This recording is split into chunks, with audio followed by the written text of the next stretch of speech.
Just over 100 days ago, a deadly virus took an unprepared world by storm. COVID-19 can be characterized as a pandemic. But as the world scrambled to react to this growing emergency,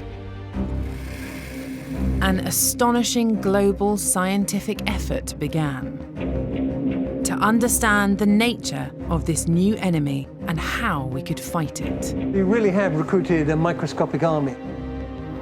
Horizon has assembled a team of BBC science experts to analyse the urgent work being done to combat this crisis. You can just look at the tubes and go, yep, that one has coronavirus and that one does not. To tell the story of where this virus sprang from.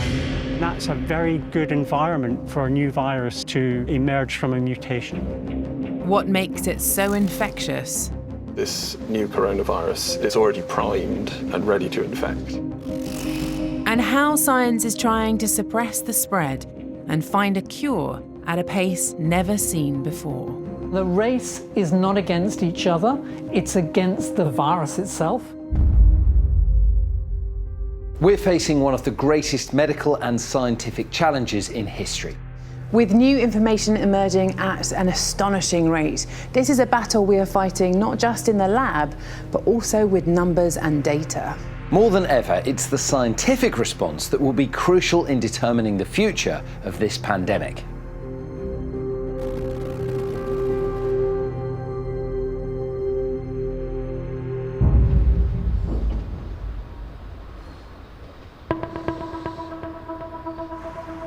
We may never know the exact origin of this pandemic.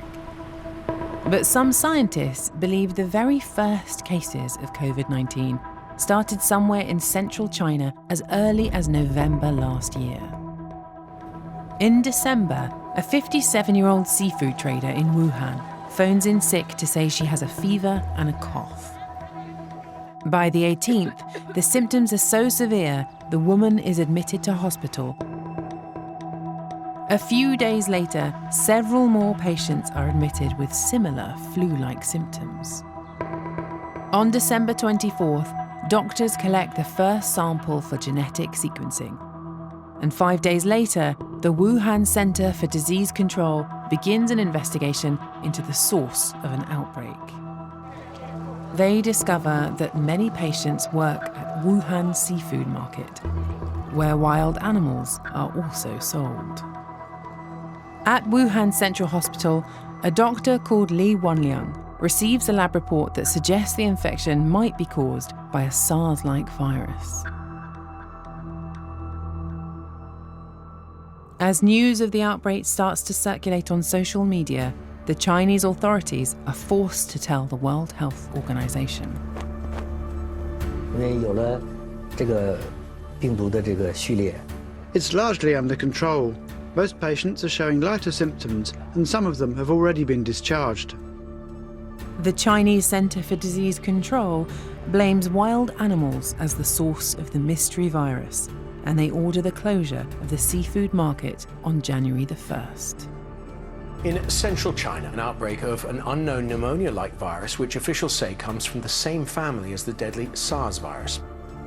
Just 2 weeks after collecting the first sample, Chinese authorities announced the identity of the virus. But it's not the SARS virus. While it's from the same coronavirus family, this is a completely new strain.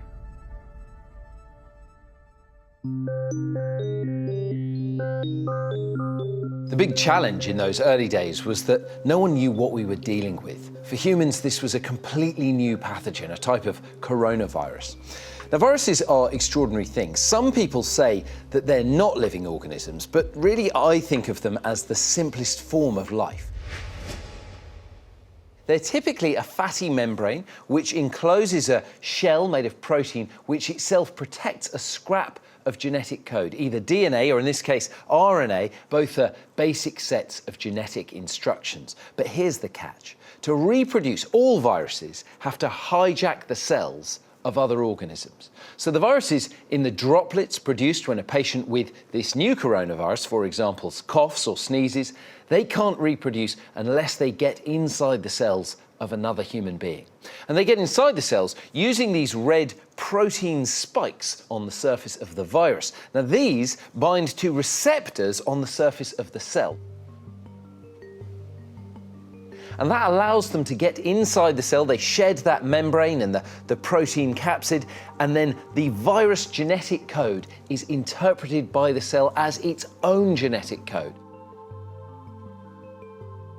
And that turns the cell into a virus factory, creating thousands more copies of the virus. Viruses infect all life forms, animals, plants, even bacteria. The current pandemic of COVID-19 is caused by a coronavirus. Corona is the Latin name for crown, and these viruses look like round balls covered in these spikes, giving them this crown shape. This coronavirus is one of many. There are 4 that commonly circulate in humans, some of which we think have been around for hundreds, even thousands of years. And they usually cause cold and flu-like symptoms. The problem comes when a new strain of coronavirus emerges, like the one that caused the SARS outbreak in 2003 or this current pandemic. But where do these new strains emerge from and why?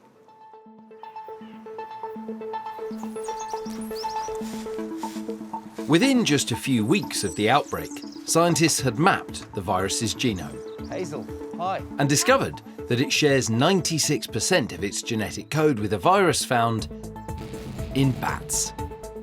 So I've got a brown long-eared bat here. Hazel Ryan is a bat conservationist.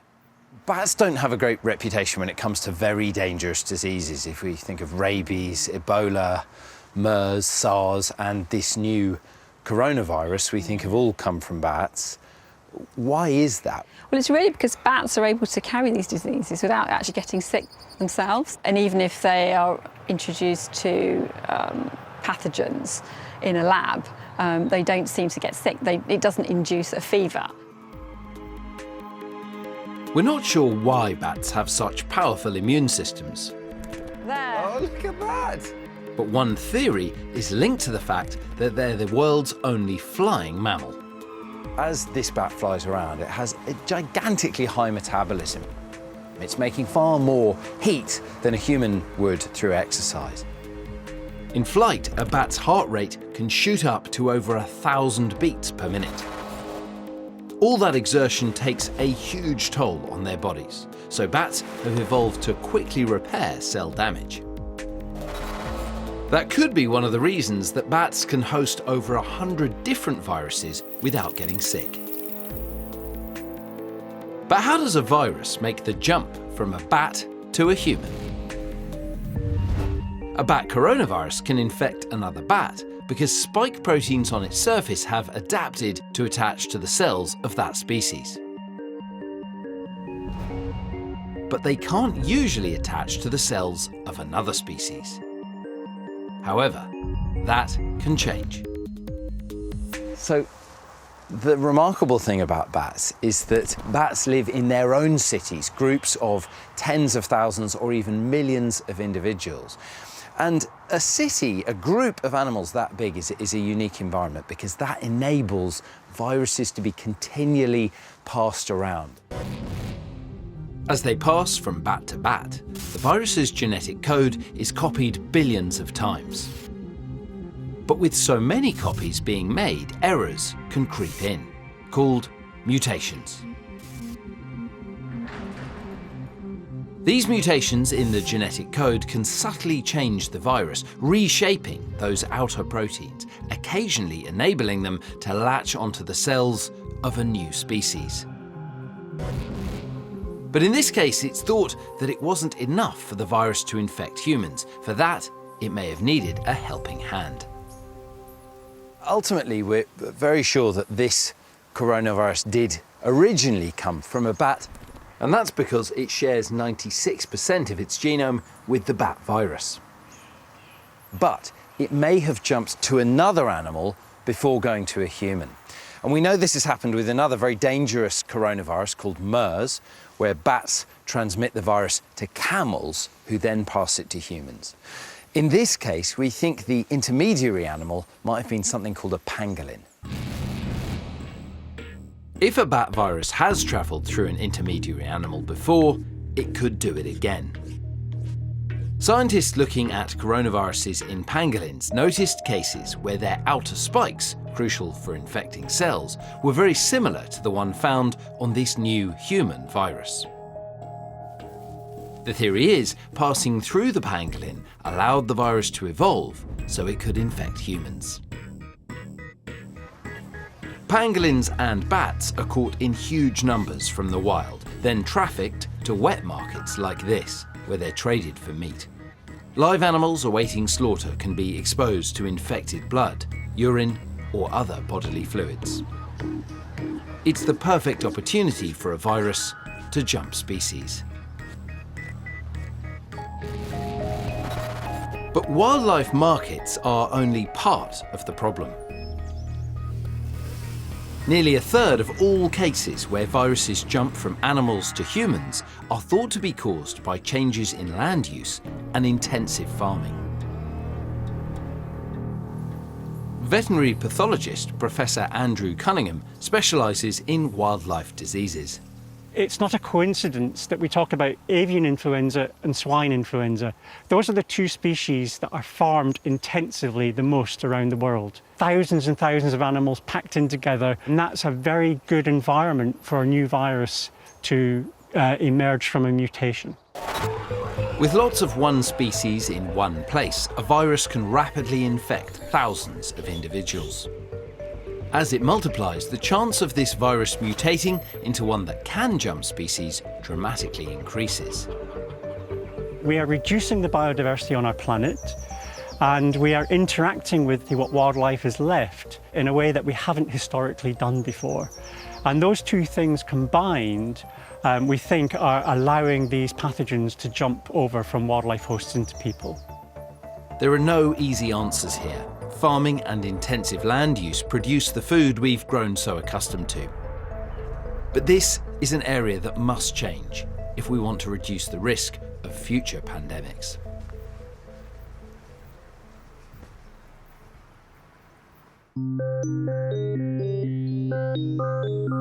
At the start of an outbreak like this, when you don't know very much about the biology or the impact that a virus has on the body, numbers become a key weapon in working out how it might grow. And that's because infectious diseases, they spread through a population in a very mathematical way.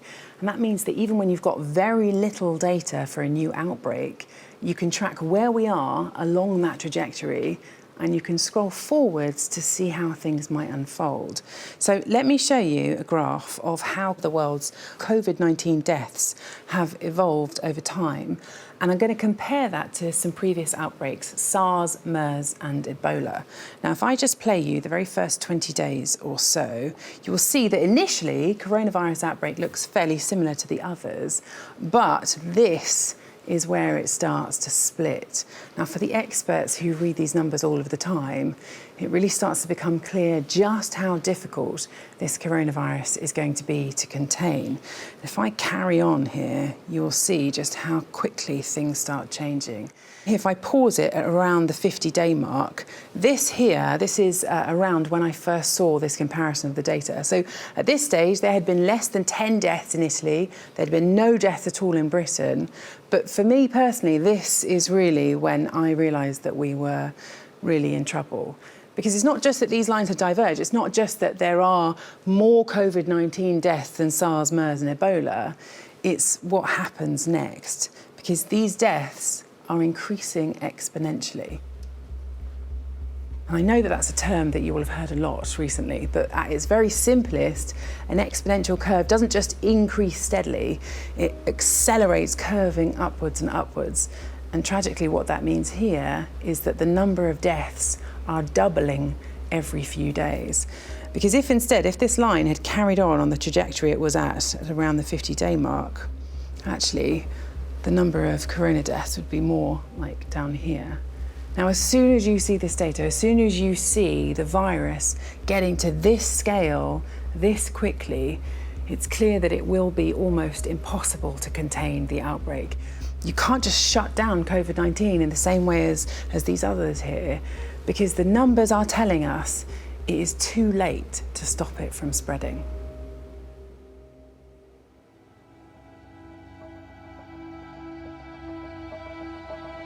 The first indication that this wouldn't be contained within China came in mid-January, as a case beyond its borders was confirmed.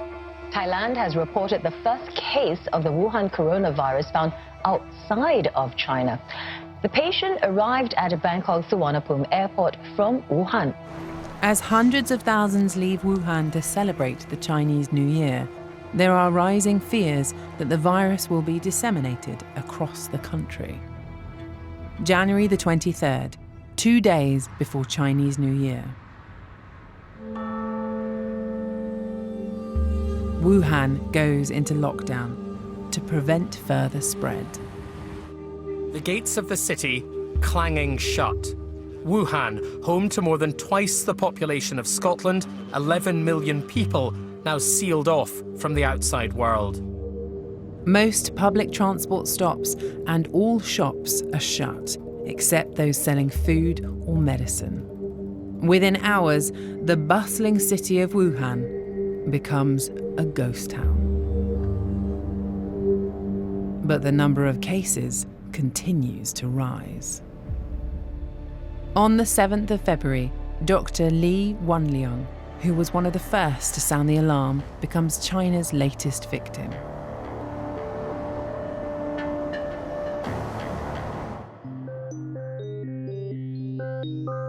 Like the other types of coronavirus, this one enters our bodies through our mouth, our nose, and our eyes. And then it binds to cells in the upper respiratory tract. Now, the most common symptom seems to be fever, and that's part of the immune system's response, evolved, we think, to make the body a less hospitable environment for infections. Inflammation in the throat and in those airways causes that dry cough that lots of patients have, and many people have also reported a total loss of smell and taste. But it's when the virus starts to replicate deep in the lungs that it can become a really serious problem. You might think your lungs are like balloons, but really they're more like sponges. They're full of blood vessels surrounding tiny air sacs. These are the alveoli. This is where oxygen gets from the air into the blood. Now, when cells in the alveoli get infected, it causes a viral pneumonia. Your immune system responds. Chemicals called cytokines draw white blood cells into the area to help fight the infection. This image is a CT scan of someone with severe pneumonia caused by COVID-19. The purple areas are where there's that inflammation, and you can see how much of that lung is affected. In this case, the immune response is starting to get out of control. It's what we call a cytokine storm. Inflammatory fluid and cells starts to fill up the alveoli, preventing oxygen getting into the blood. In severe cases, this is what we call an acute respiratory distress syndrome, or ARDS. Patients like this start having to breathe harder to maintain oxygen levels, and once that effort becomes too great, they need ventilation. And a ventilator is really, in simple terms, a mechanical bellows that can take over the work of breathing. Now, we've seen with some of the recent headlines that there is this spectrum of disease with COVID-19. Some people are totally unaware they've been infected, whilst others lose their lives. Every death is a genuine human tragedy, and it's difficult to talk about them as though they're just statistics. But in any outbreak, numbers are an incredibly powerful tool to help experts work out how far-reaching it is and who it will impact. But numbers can also be extremely slippery. You can't think of numbers as cold, hard facts. Let me show you what I mean. Here is the data for the number of new cases over a 24-hour period for some of the world's worst affected countries. Now, by the time that this is broadcast, these numbers will have already changed, but the principle here is what's important. So from this graph here, the US is the highest in a 24-hour period. Meanwhile, Italy, the UK and Germany are roughly about even. Now, this data is very valuable, but it is not the complete picture, because you cannot tell how many people have the virus unless you are testing them. So if instead I show you the number of tests that have been conducted in that same 24 hours, you will see something quite different. Now, again, the US here are the highest with 100,000 tests in 24 hours. But look at this. Italy are testing more than 3 times the number of people as the UK, and Germany here are conducting about 5 times more tests. Now, all of this points to the suspicion that the UK actually has way more cases than the numbers suggest. Some scientists have even estimated that we are only recording between 5 to 10% of symptomatic cases. And that is part of the reason why you will see analysts increasingly talking about deaths rather than cases. Now, let me show you the data from China for the proportion of serious cases and deaths by age group. There is no doubt that this is a virus that disproportionately affects older people. But this here isn't the entire picture, and it's very easy to miss something significant, because if you look at the total number of reported cases, far more people in their 40s and their 50s are catching this disease than people who are in their 70s and 80s.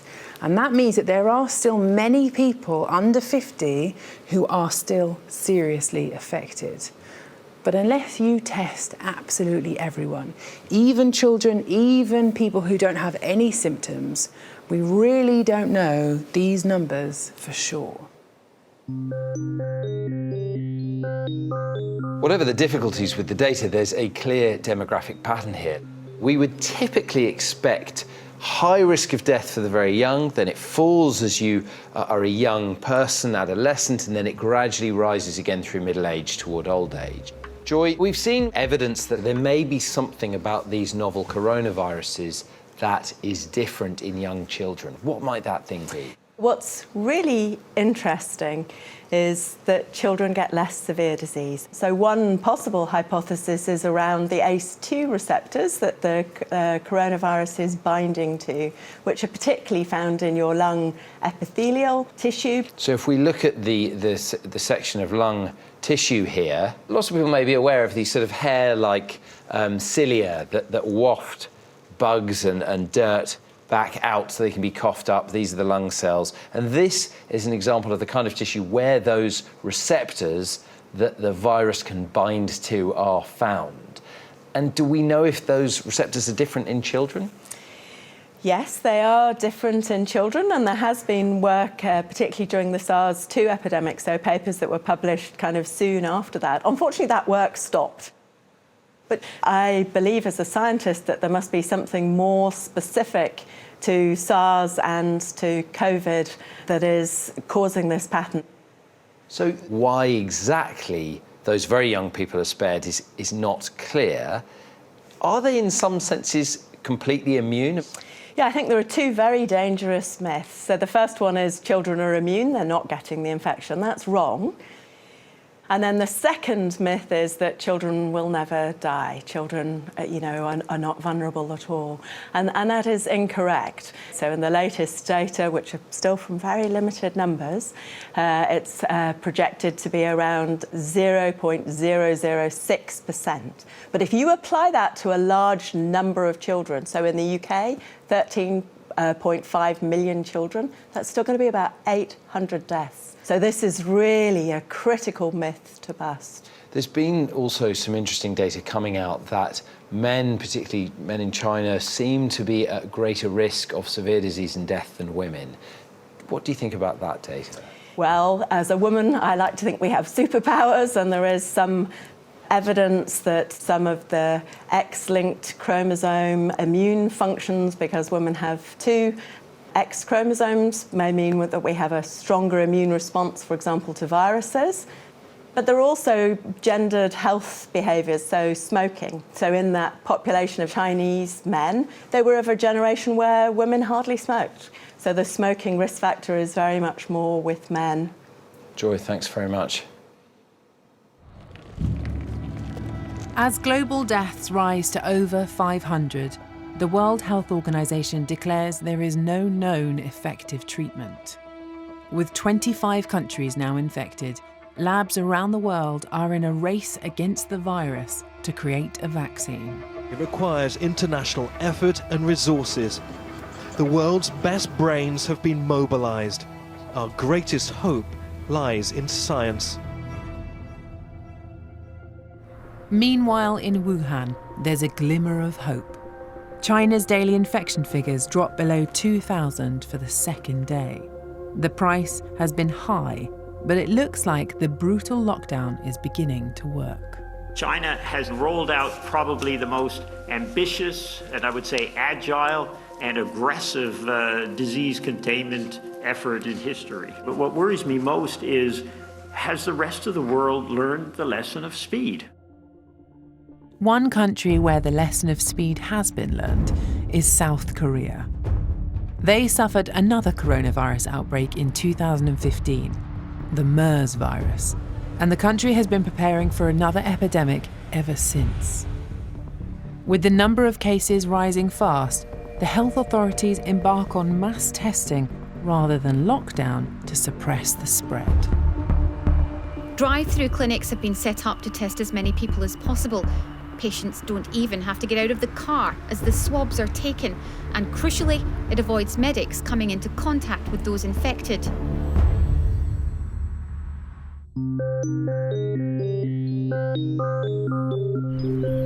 Testing is a powerful tool in fighting any outbreak because it provides the vital data needed to track the spread of the virus. One of the problems is that it's really hard to tell from symptoms if you have the new coronavirus. So even if you do have a fever and a dry cough, those symptoms could be caused by lots and lots of other viruses. So the only way to be sure is through testing, but it's much easier to talk about testing than it is to actually do it.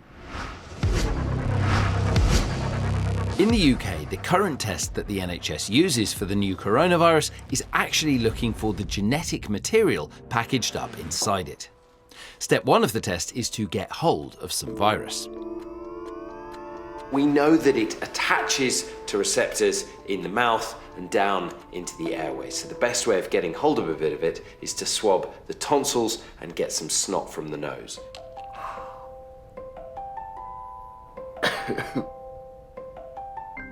And what we've got there is a very small amount of snot, saliva, and if I was infected, we'd have some virus there as well. And there's a clever way to detect even minuscule quantities in the lab using a technique called polymerase chain reaction, or PCR. So this is my sample here, and if I had coronavirus, there would be a very small amount of virus genetic material on the end of the swab. So I could get that out, and I would put it in a tube, something a little bit like this. The tube would contain a cocktail of chemicals that can locate any strands of viral genetic material in the sample and multiply them. Inside the PCR machine, the tube is heated and cooled repeatedly. Each cycle doubles the number of strands, and after about 30 cycles, one strand can become over 1 billion, making the virus easier to detect. This test is amazingly sensitive at turning a very small amount of genetic material into a very large amount. This is how millions of people across the world have been tested so far. It's the gold standard, but there's a catch. It needs scientists and it needs complex equipment, and crucially, it takes quite a long time, about 2.5 hours just to run those cycles. So what we need is a much faster test, because we are going to have to test tens of millions of people in the coming weeks and months. Luckily, there's a shortcut. A team at this Oxford University lab hopes to dramatically cut the time it takes and the need for expensive kit and trained professionals. They're trialling a testing technique that's been around for 20 years and might now be repurposed to detect this new coronavirus. Biomedical engineer Dr. Jane Cha-Chin Shi is working on the project. So I got two samples. One is a positive control that contains viral genetic materials, and the other one is a negative control. So basically, it's a positive control to make sure that the test is able to detect virus, and then you've also got a negative control to make sure that the test doesn't detect virus when it's not there. Yeah, that's correct. Inside the tubes is a pre-mixed soup of chemicals, similar to those in the PCR test. The difference is that this team has developed chemicals that can locate the viral genetic material accurately and multiply it without the need for repeated reheating. So this test can be kept at a constant 65 Celsius for just half an hour. If the virus is present, there'll be a colour change. So after 30 minutes, we can see that the positive control has already changed the color into yellow, while the negative one remains pinkish. So this is amazing. All you've done is get your pre-mixed tubes, add the sample, put it in the heat block, and then you can just look at the tubes and go, yep, that one has coronavirus and that one does not. Correct. Jane and her colleagues believe that this novel test is so simple they can turn it into a kit people could do at home, using nothing more complicated than a hot drinks flask. So once you've perfected this method, if you sent me a tube at home, I could get a swab, put it in the tube, and then I could just look at the colour result myself. Yep, that's our ultimate goal. The process still needs to go through stringent trials to make sure the chemicals used are very precise at locating the coronavirus genetic material. The hope is that this test, or one of dozens of similar tests being developed around the world, could be available in the near future. All of the current tests will tell you if you currently have the virus, but attention is now focusing on another type of test, known as a serology or antibody test. And that will tell you if you've ever had the virus in the past.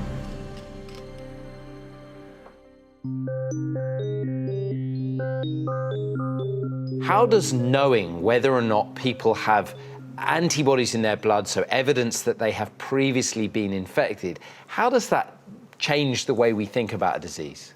In the last pandemic we had, which was the swine flu H1N1 pandemic, this was a complete game changer in terms of the epidemiology, the prediction of number of cases that were infected.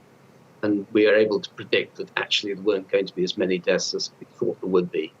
So how does the serology test actually work? Because, of course, our blood is full of many, many different kinds of antibodies. So whereas the PCR test for nasal mucus depends on whether you've hit the right spot with your swab and whether you've got it to the lab properly, taking a blood sample gives you an absolute estimation of what that person's been exposed to in the past. So it's a much more constant, much more solid measure of viral exposure, and it tells you whether you've been exposed in the past. It's really important information in terms of knowing about the epidemiology.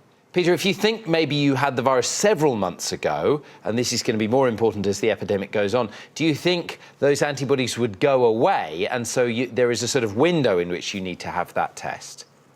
So the antibody will trend down over time after having reached this plateau at around a month. I would expect the antibody would still be there in sufficient quantity to show up on the test at least a year, possibly much longer after the infections occurred. If we do manage soon to develop an accurate, sensitive test for the correct coronavirus antibodies, if I then have that test and find I do have the antibodies, that will indicate that I had the virus. Will that also indicate that I'm immune?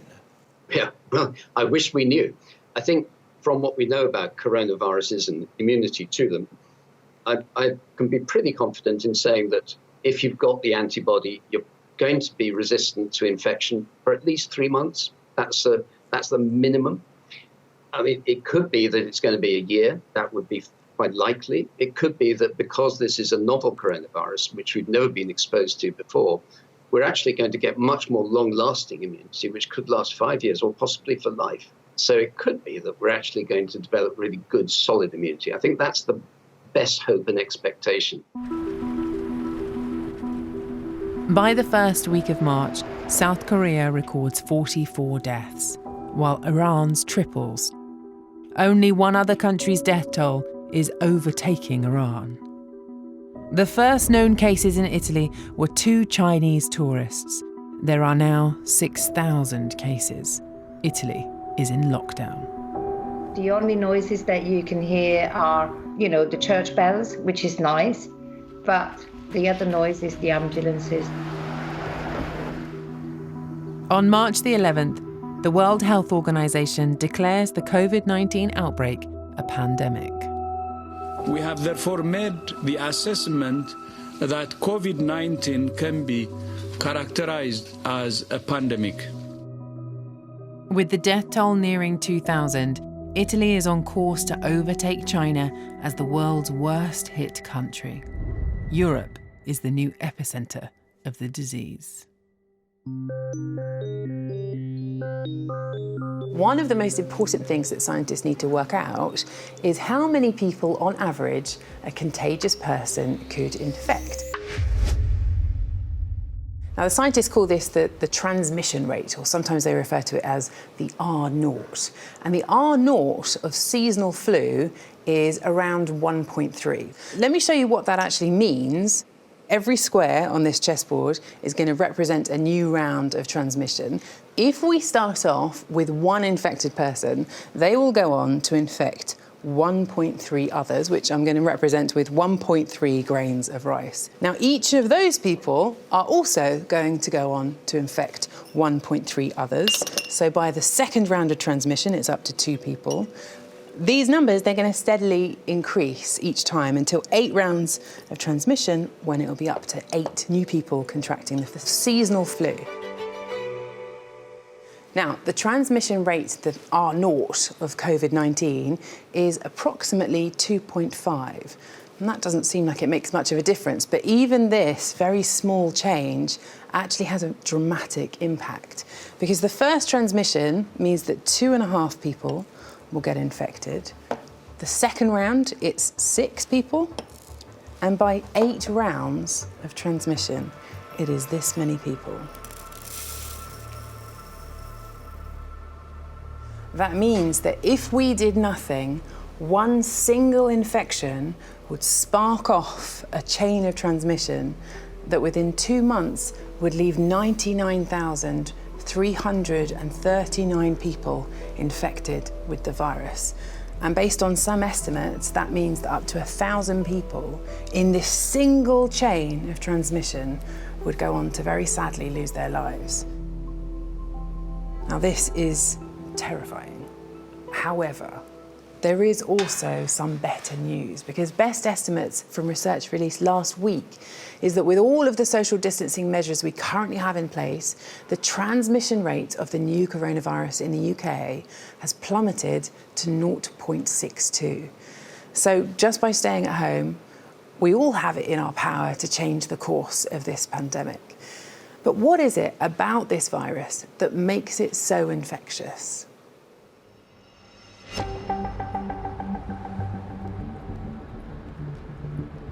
This virus is spreading across the globe like wildfire, and it appears to be one of the most contagious in human history. So I'm here because I want to find out exactly how it's passing from person to person so quickly.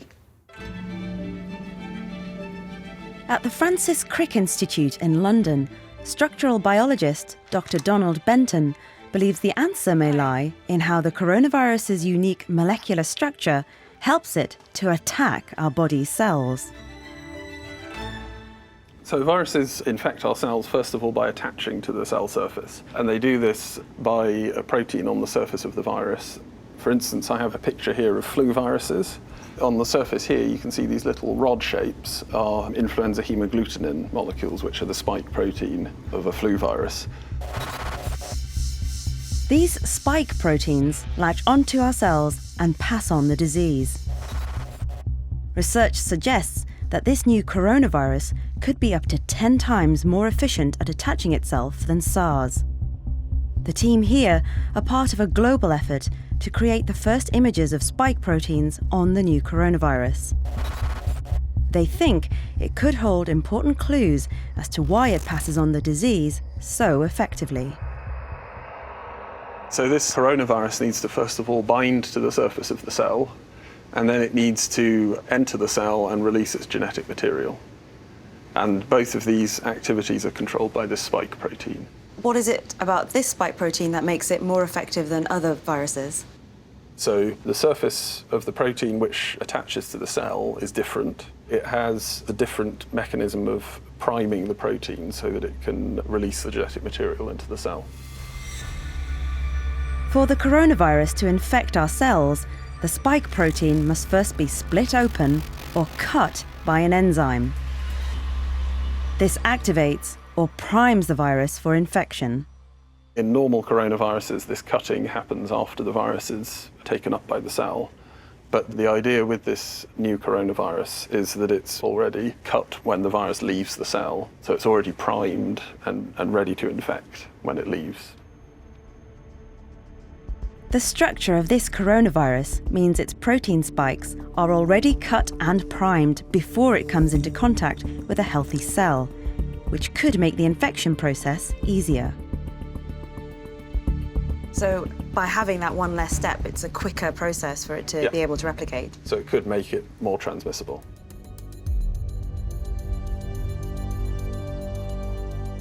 The infection and transmission rate of the virus is one of the crucial pieces of information that the scientists modelling the pandemic use in their predictions. And right from the beginning, modelling the scale of the outbreak has been at the heart of government responses. We are all living under the lockdown that is a result of decisions based on modelling. But Adam, this is a crisis that's constantly evolving.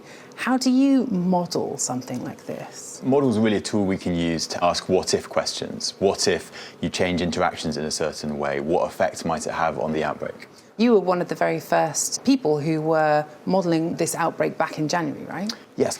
And of course, there was one model in particular that got a lot of attention in the press, a model by Imperial College London, looking at the impact of different interventions. So this graph has got time along the x-axis and critical care beds up the side. This is the classic curve. So what we see here is the scenario where everyone just carries on as normal and the epidemic continues. Terrifyingly large. Exactly, and this is looking at a range of moderate interventions. Things like school closures, having more people working from home, maybe people self-isolating when they've got symptoms. And you can see that all of these different measures will slow the outbreak, so it will mean that there's less transmission, the peak is happening later, there's a reduction in the size, but it's not a huge reduction. Yeah. Even with all of those interventions, when you actually include the critical care line, this is kind of a worrying picture. Yes, this line is what was likely to be the capacity of critical care, so intensive care unit type beds in the UK. You can see that although some of these interventions reduce the size of the peak a lot, in terms of the demand you're requiring in hospital, it's still many, many times larger than the likely capacity that will be available. It's not enough. Nowhere near enough. And that's why we're in lockdown now. Yes, so this model and a number of other ones showed that you couldn't have these single, fairly moderate interventions that would be enough to make this manageable for the NHS. That really, without more dramatic reductions in transmission, these lockdown-type measures, you weren't going to flatten the curve enough to get below this line. This is where we were. Is it where we still are? Lockdown measure is going far, far beyond what any of these shorter, maybe kind of slightly lighter measures are doing. So I think it's likely our case numbers are now going to be much, much lower because we've got this lockdown in place. Is there a date in the future that we can hope for lockdown to start to be lifted? It will probably be looking at the period of a few weeks. In China, for example, they had a lockdown of about 2 months before they started opening up. Other countries in Europe are now starting to think about lifting things. But it's this really tough balance to strike, because if you lift it too early, you're still going to have a lot of infection in your population and the outbreak can take off again. But obviously, the longer you leave it in place, the tougher that is on a population.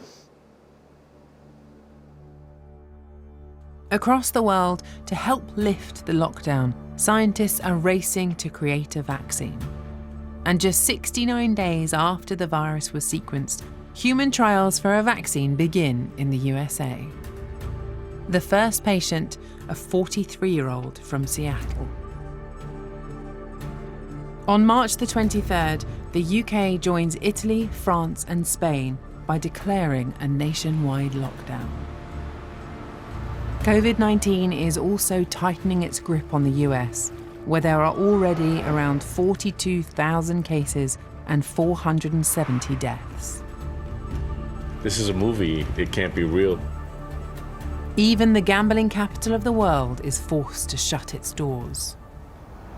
On the day the 2020 Olympic Games in Tokyo is postponed, the Indian population of 1.3 billion is given less than 4 hours' notice of a total lockdown. On Tuesday night, India's Prime Minister ordered citizens to stay at home for the next 3 weeks. Lockdown. A 3-week lockdown has been announced in South Africa. President Muhammadu Buhari has declared a curfew, restricting movements in Lagos. 22 days after the World Health Organization declared COVID-19 a pandemic, around a quarter of the planet's population is in lockdown, and the number of cases around the world passes 1 million.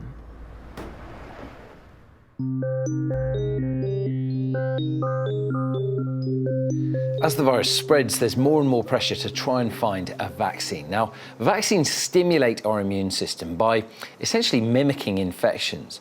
Critical to any immune response are these small Y-shaped proteins found throughout your body and your bloodstream. These are antibodies. And you've got a huge diversity of antibodies inside you.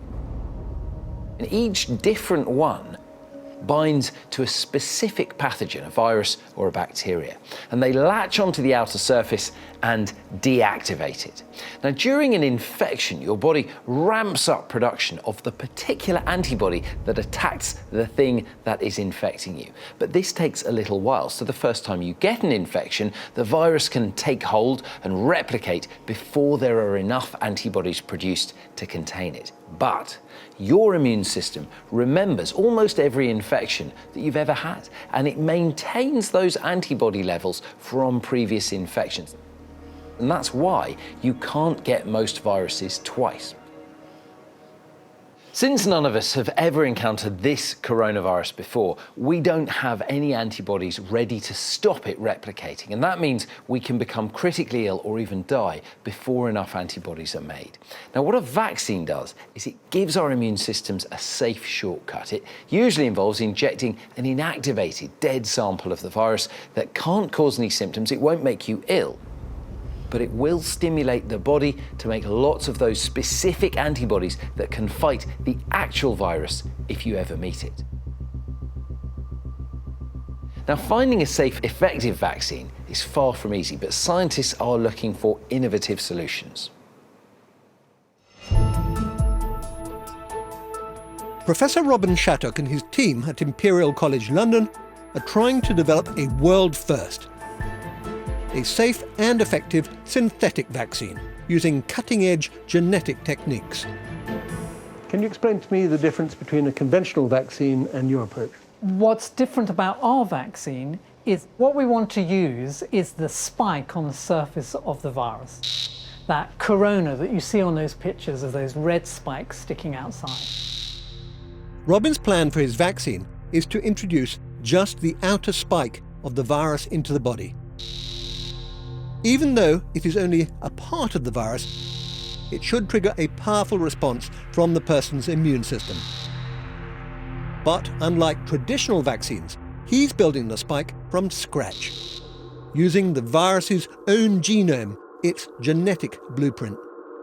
Chinese scientists published the genetic sequence of the virus on the 10th of January. We were able to identify from that sequence the genetic code that encodes the protein that's on the surface of the virus, what we call the viral spike, and use that to design our prototype vaccine. Robin's vaccine contains the spike's genetic recipe. It should trick our body into making the spikes itself. In here you can see we have vials of our prototype. The vaccine is injected into the muscle, and that blueprint, that code, tells the muscles to start churning out the spikes that would normally be expressed on a whole virus. Even though it's our own body producing the spikes, the immune system still recognizes them as foreign and produces antibodies to combat them. So the muscle will start producing lots and lots of spikes, and the idea is that that will rouse the immune system and you get the antibody response, and that can hopefully protect you against infection by this particular virus. That's exactly how the vaccine works. The real advantage of Robin's approach is that because the vaccine is synthetic, built entirely in the laboratory, it can be produced in volume, incredibly fast. So these flasks contain bacteria that are producing the genetic material that's used to synthesize the vaccine. These bacteria can produce the genetic template within a day, essentially, and so that's really quick and fast for starting the whole process. The bacteria are genetically modified to produce the template, which is sent to an industrial laboratory to produce on a vast scale. So you really have recruited a microscopic army, haven't you? Absolutely. Here, bacteria are our friends. This capability has inspired them to aim for an ambitious target. Now, the thing that's really exciting is because we can manufacture very quickly, we could have 5 million doses ready by the winter. This is still dependent on successful trials. It would be a world first for a vaccine of this sort. And that comes with its own challenges. A license has never been granted for a vaccine like this. To ensure it's safe and that it works, it must go through rigorous testing. So the next step is we've started a study in macaques with monkeys, and that will tell us whether the vaccine works at preventing infection in that animal model. It's still an animal model. That doesn't mean it proves it will work in humans. But it is much closer to humans. So macaques actually get COVID-19, do they? They do get infected, and they get some degree of symptoms. Robin hopes to have results within a matter of weeks. And his team are just one of over 40 groups involved in developing a vaccine at an unprecedented pace. A group at the Jenner Institute in Oxford is on the verge of starting human trials, while teams elsewhere have already begun. An astonishing global effort. So the good news is there are a lot of people in this race. And the race is not against each other, it's against the virus to get something out there that can save lives.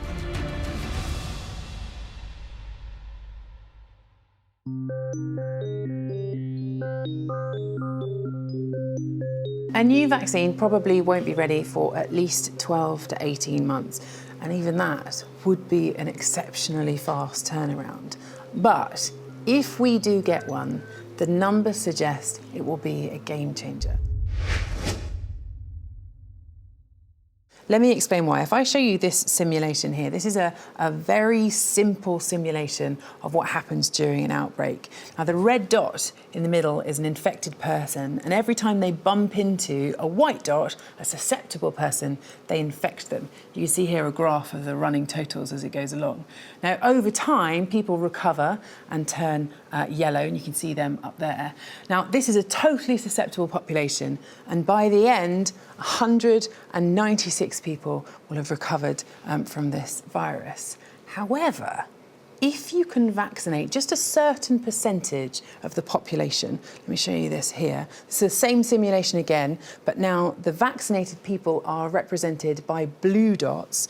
So these are people who are immune from picking up the virus, but they are not just protected themselves. In many ways, they're actually protecting all of the people who do not have vaccinations. All of the white dots here, the susceptible people. You can see that this virus is not spreading through the population in the same way. Now, this is called herd immunity. It can be achieved by a vaccine, but also potentially by people who gain natural immunity by recovering from the virus, as long as there are enough of them, and crucially, if the natural immunity from the new virus lasts for long enough. If you remember R0, that was the number of people that each person goes on to infect. Well, if we bring that into the herd immunity calculation, it tells us that for this coronavirus, you need around 2/3 of the population to be immune to stop the virus from taking hold. And this is why some experts are so worried about a second wave. Because without these vaccinated people, without these people in blue, there is a real worry that as soon as we start to return to normality, even a single infected person could start up yet another serious outbreak on our shores. A vaccine is the hope for the future, but there's uncertainty about when and indeed if it can be made. After all, after 40 years of trying, we still don't have an effective vaccine for HIV, and the fastest we've ever produced a vaccine from scratch is with Ebola, and that took around 5 years. So where else can we look for a solution? Trudy, we're constantly hearing media reports about potential miracle cures for coronavirus. Are we trialling lots of new drugs? So across the globe right now, there's over 600 trials that are testing potential therapeutic interventions for coronavirus, for COVID-19. And they're across the whole spectrum, from really early stages of the disease right through to the severe diseases in hospital. How exactly do antiviral drugs work? Antivirals work by either stopping the virus entering a cell in the first place, or when it gets inside the cell, stopping it from being able to divide within the cell. And at the beginning of the disease is when you get that huge increase in the amount of virus in a patient, and that's really the best place to stop the disease before the worst symptoms can occur. It makes me think that, as far as I'm aware, we don't have any really effective antiviral drugs for the really common viruses that cause severe airway or respiratory infections. In the history of medical science now, we don't have a drug that we can take easily just to treat those respiratory infections, as you say. This is obviously a novel virus. Do we know enough about it yet to start developing brand new drugs? I don't think we're going to have time. The problem in outbreaks is you have this very finite window in which to run clinical trials. So, for example, when we were working in the Ebola outbreak, we ran the first trials ever to happen in those sorts of situations. So we managed to do that within 16 weeks to get the trial started. And here we're seeing these timelines brought down even more. And so we're unlikely to have that time within the window. From what you're saying, I get the impression you're optimistic that we will run some very good trials, but I'm not feeling huge optimism that we will get a drug that will be really effective in limiting disease in coronavirus. Yeah, I think that's a fair point. I think it's such a tall order. We have to pick the right drug, the right dose, testing it in the right population of people. And it's quite a gamble of whether we've lined all those things up or not. So I'm quite confident we'll run trials that answer the questions the trials set. But whether or not that results in a drug that we can say we can use for coronaviruses, we have to wait and see.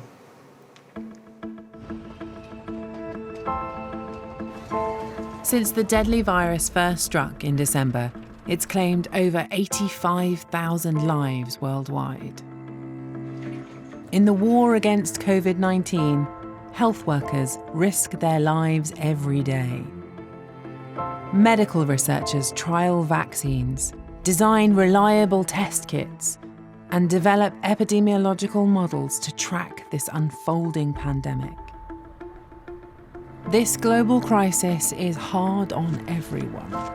But when it's over, the sacrifices of our health workers and our scientists will be remembered. Never has so much depended on science so urgently. What's remarkable about this pandemic is not just how unprecedented it is and how quickly it's changed the lives of everyone, but the speed with which scientists have responded to a constantly evolving situation. And it's this extraordinary coming together of people, scientists across the world, that's going to be key to navigating through this crisis. Well, in these scary times, the newscast team bring you the very latest on coronavirus. You can download it daily from the BBC Sounds app. And before Newsnight at 10:45, something to make us smile, live at the Apollo.